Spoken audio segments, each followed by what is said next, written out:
తండ్రి అయిన దేవుని ఎదుట పవిత్రమైన భక్తి ఏదనగా.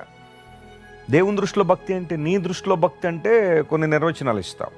చాలామంది నదుల్లో మునగడం భక్తి అనుకుంటారు, రకరకాల కార్యక్రమాలు చేయడం భక్తి అనుకుంటారు, లేదా ఎక్కడెక్కడికో పరుగులు పెట్టడం, కొండలు ఎక్కడం భక్తి అనుకుంటారు చాలామంది. కానీ నిజ దేవుని దృష్టిలో భక్తి ఏంటో తెలుసా?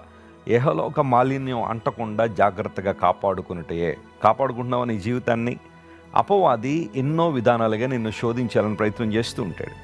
లోకసమైన వ్యక్తులు చాలాసార్లు నీ భక్తి జీవితం నుండి నిన్ను వెనుకకు తీసుకెళ్లాలని విశ్వ ప్రయత్నాలు చేస్తూ ఉంటారు.